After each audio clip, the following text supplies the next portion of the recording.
예, 오늘은 이제 특별히 대림절 첫째 주일입니다. 매년 소개하지만 대림절이란 이미 오신 예수님을 기억하며 다시 오실 예수님을 기다리는 그런 절기라 할 수 있겠습니다. 그런데 누구나 기다리는 거 좋아하는 사람은 없는 것 같아요. 요즘처럼 우리가 모두 핸드폰을 들고 다닌다면 혹시 기다리는 사람이 안 오면 전화라도 할 수 있죠. 제가 이렇게 젊어 보여도 제 때만 해도 그렇지 않았는데요. 그나마 이제 제가 어릴 땐 삐삐라고 호출기가 있었죠. 핸드폰 나오기 전에. 그때 보면 이제 파리파리 이 번호를 꼭 뒤에 넣었는데 빨리 연락 달라고요. 그래서 전화를 기다리는. 그러니 온다는 사람 안 오면 하염없이 기다리는 겁니다. 전화를 걸 수도 없고 그랬죠. 그런데 그 상황에서 중요한 게 뭘까? 그 사람과의 만남, 그 약속이 중요하냐, 그렇지 않냐, 그거겠죠. 중요한 사람이고 중요한 약속이라면 뭐 30분, 1시간이 아니더라도 더 이상 기다릴 수밖에 없는 거고요. 그런데 중요한 약속이 아니고 내게 그렇게 중요한 사람이 아니라면 우리는 그냥 가면 되는 거죠. 안 오니까. 그래서 우리가 시간 약속이 잘 지켜지면 문제가 없는데, 그런데 늘 약속 시간을 한쪽이 어길 때 문제가 됩니다. 그런데 우리 신앙생활에서도 가만 보면 그런 것 같아요. 사실 예수님이 다시 오신다고 하신 게 2000년 전인데 그분이 아직도 오지 않으시고, 그리고 우리는 그분께 전화를 할 수도 없고 또 호출을 할 수도 없어요. 그렇다면 예수님은 왜 아직도 오지 않으실까? 아직 때가 되지 않아서일까? 아니면 예수님이 실제로 계신 하나님의 아들이 아니시고 그냥 그리스 신화에 나오는 그런 신화적 존재일까? 혹은 그냥 단지 인간이었을 뿐일까? 뭐 여러 생각을 해볼 수 있지만 우리가 정확히 알 수는 없겠습니다. 제 생각엔 전에도 말씀드렸지만 예수님은 정말 오고 싶으신데 아직도 오시면 안 되는 것 아닐까 싶습니다. 이미 구원 받았다라는 확신이 있는 분들은 모르겠지만요. 그렇지 않은 사람들, 아직 예수를 믿지 않는 많은 사람들은 어찌할까요? 그런데 이게요, 우리가 곰곰이 생각을 해보면 예수님이 진짜 오셔도 문제가 많은 거예요. 왜냐하면 우리가 거기에 정말 자신이 있냐 하는 것이죠. 예수님 앞에 우리가 섰을 때 정말 전혀 부끄러움이 없는 그런 상태인가? 물론 저도 그렇지만 우리가 연약해요. 그래서 하나님 말씀대로 살아가기가 어려워요. 그래서 회개하고 그런 것이겠죠. 그렇더라도 정말 예수님 앞에서 부끄러움이 없을까? 그런데 우리가 가만히 보면 하나님 말씀대로 살아가지 못하는 이유가요, 알고 보면 우리의 연약함 때문이 아닌 경우도 많다라는 거예요. 우리가 하나님이 주신 말씀을 지키지 못하는 게 아니라 열심히 지키며 사는데도, 말씀대로 살아가는데도 오히려 그 말씀을 왜곡하거나 곡해하거나, 그래서 말씀의 본래 뜻에서 벗어나게 된다는 거예요. 본래 말씀의 의미가 왜곡되면 당연히 그 말씀대로 살아갈 수 없겠죠. 사실 예수님이 바리새인들을 그리 몰아세우셨던 이유도 그거 아닌가 싶어요. 바리새인들이 사실 알고 보면 뭐 죄졌어요? 그들은 당대 의인이었고요. 우리나라로 치자면 독립투사와 같던, 또 의리 있고 신조 있던, 그리고 가장 중요한 것, 그들은 정말 신앙을 철저히 지켰던 사람들인 거예요. 그런데 예수님이 어떻게 하시는 겁니까? 그들을 질책하세요. 그들과 싸우시고요. 왜일까? 사실 바리새인들이 잘못한 게 하나도 없는데 그들은 정해진 율법대로 말씀대로 정말 제대로 살려고 노력했고 제대로 살았습니다. 열심히. 그런데 그들을 예수님이 뭐라고 하시는 거예요? 왜요? 바리새인들이 뭘 잘못했죠? 그들은 제대로 했는데. 오히려 가만히 보면 예수님이 율법 다 어기고요. 거꾸로 사셨거든요. 그래서 예수님이 잘못하신 것 같아요. 왜냐하면 오늘날로 치자면 오늘날 법이 있고 사회에 어떤 규범이 있고 우리가 옳다고 하는 그런 것들이 있지 않습니까? 질서와 규칙 같은 거. 예수님이 그걸 다 깨뜨리신 거예요.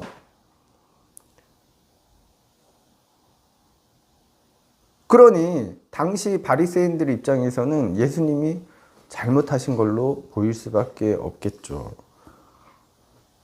그렇다면 예수님은 왜 그러셨고 바리새인들은 왜 예수님께 질책받았을까? 우리가 잘 알고 있듯이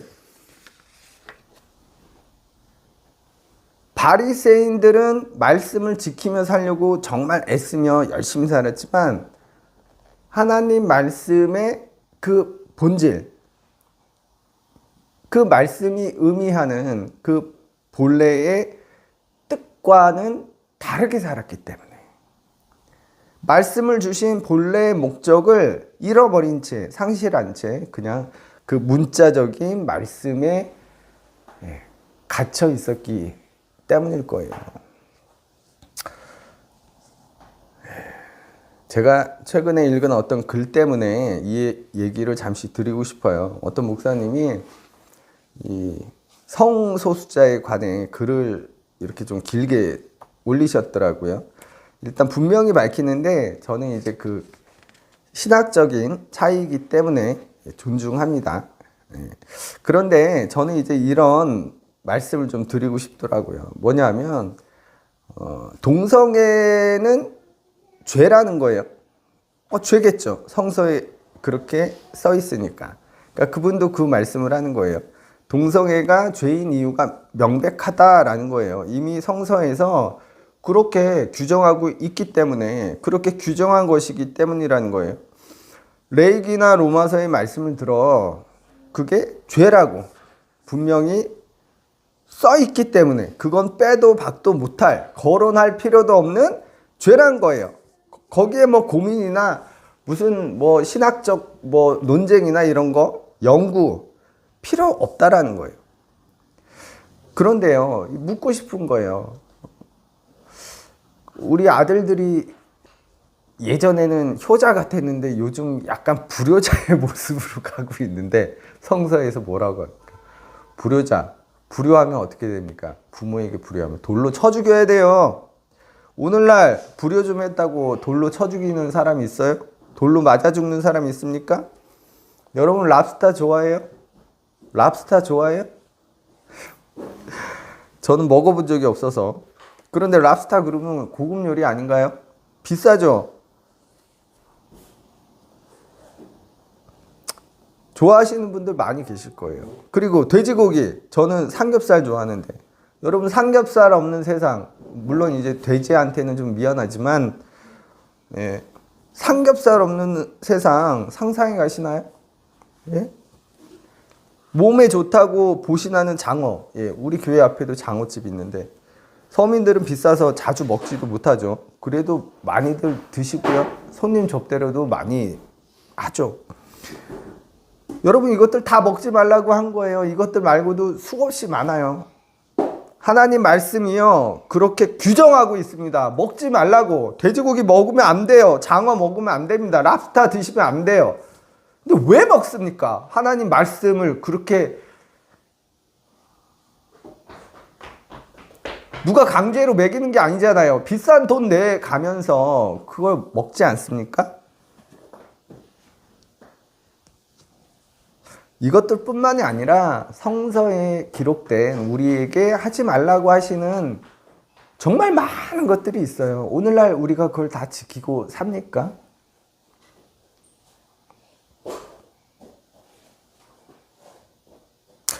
저는 묻고 싶어요. 하나님 말씀이 그렇게 규정을 짓고 있는데 그것들 죄라고 하지 말라고. 그런데 오늘날 우리가 그 많은 것들을 지키지 않으며 살고 있다라는 거예요. 그런데 어떤 것은 왜 해도 되고 어떤 것은 왜 하면 안 돼요? 그 기준점이 뭐고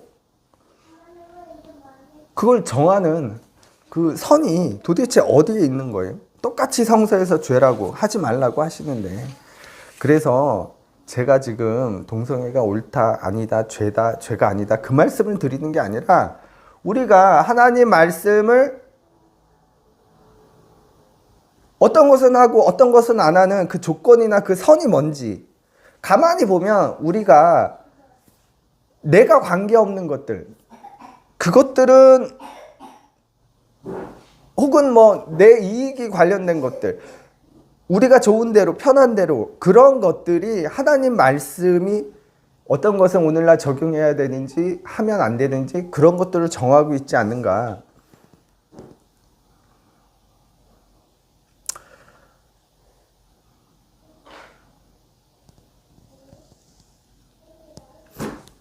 제가 지금 드리고 싶은 얘기는 뭐냐 하면 우리가 하나님 말씀은 분명히 하나님 말씀이니까 지키고 살아야 합니다. 그러나 그 말씀이 의미하는 그 본래의 뜻을 우리가 살펴봐야 되지 않을까요? 만약에 오늘날에 간음하거나 또 불효를 하면 우리가 말씀대로 돌로 쳐 죽인다면 어떻게 되겠어요? 큰일 날 거 아닙니까? 그런데 우리가 그런 경우가 너무나 많다. 말씀을 있는 그대로 지키려는 그 노력은 가상하지만 마치 바리새인들처럼, 예수님이 질책하셨던 그 바리새인들처럼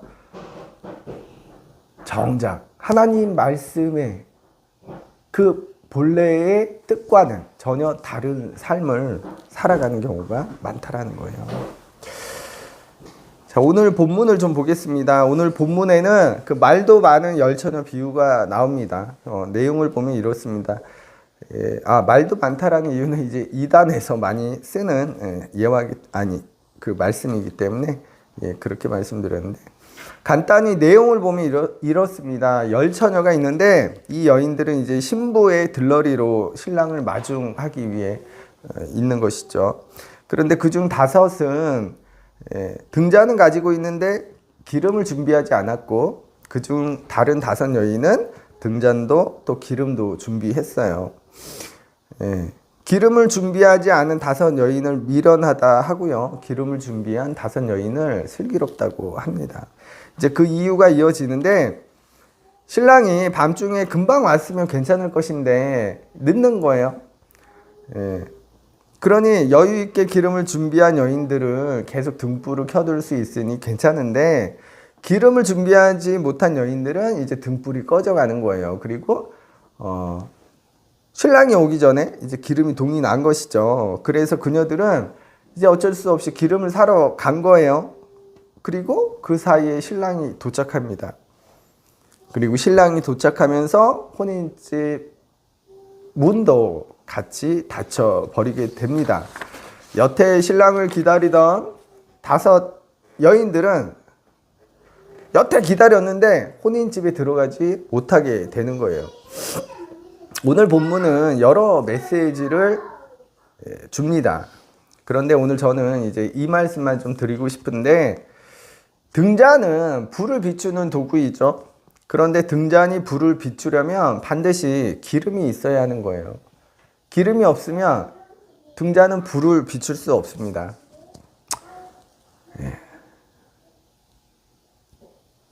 그리고 불을 비추지 못하는 등잔이라면 등잔으로서의 역할을 할 수 없는 것이고요.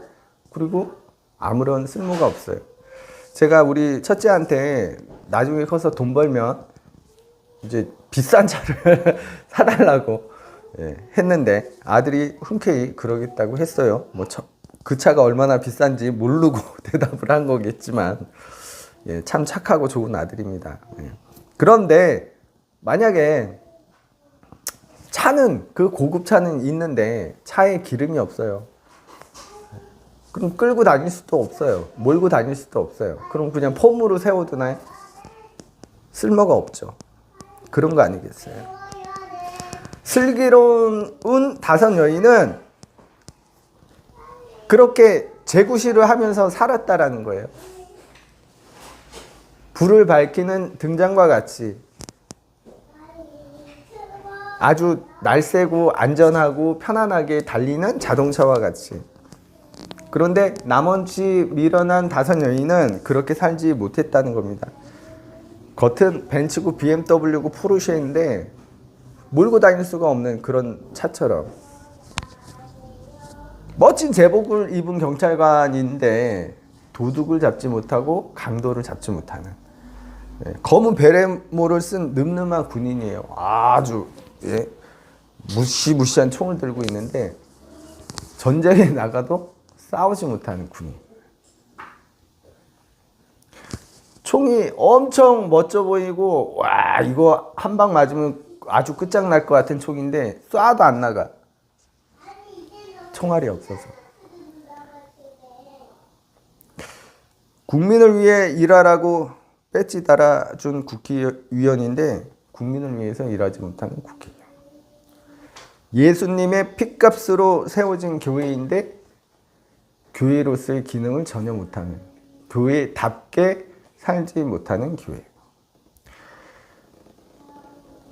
우리가 미련한 다섯 여인과 같이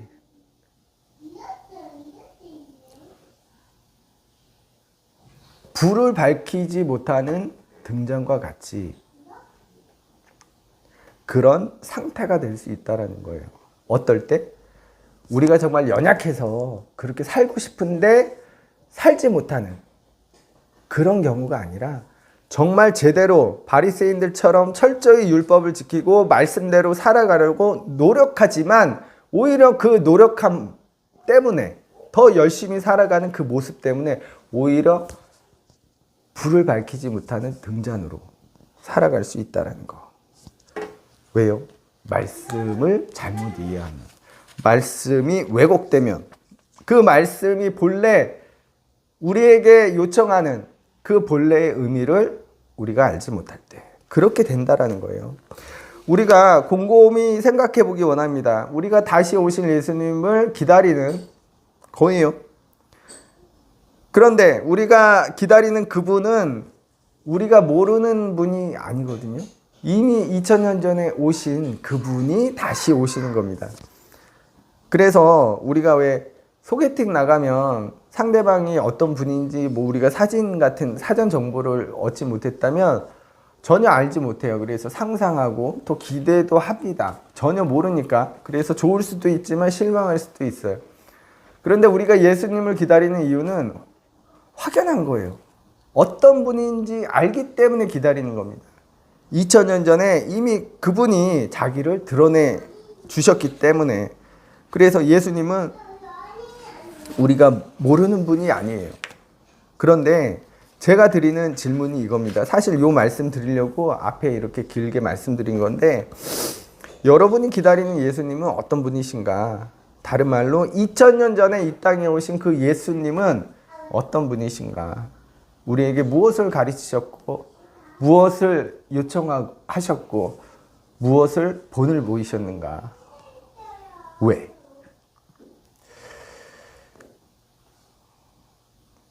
혹시라도 우리가 진짜 예수님이 아닌 다른 예수님을 믿고 있다면, 우리가 말씀을 잘못 이해함으로 그 말씀대로 살지 못하고 있다면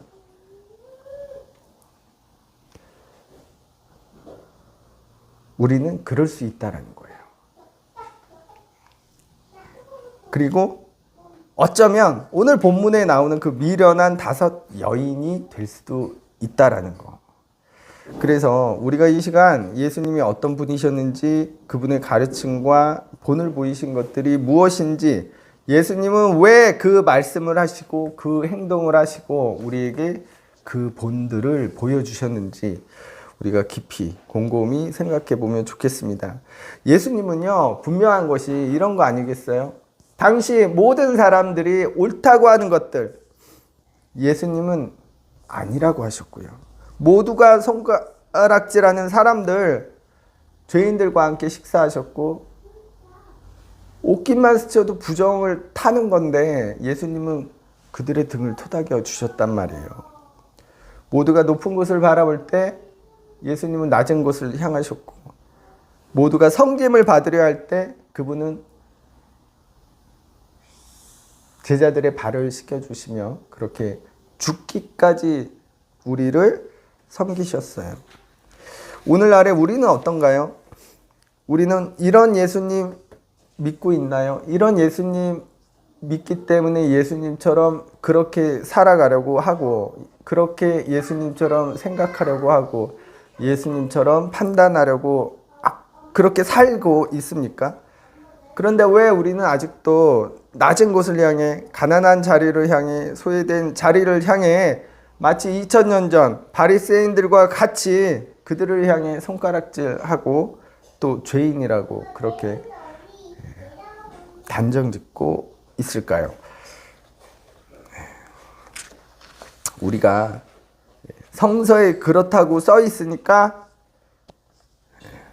다시 한번 묻습니다. 그렇다면 왜 성서에 기록된 모든 말씀을 지키지 않을까? 자, 우리가 진짜 예수께서 무엇을 우리에게 가르치셨는지, 말씀하셨는지, 본을 보여주셨는지를 왜 그렇게 하셨는지 다시 한번 생각하고 또 깨닫는 우리가 되기를 바랍니다. 기도하겠습니다.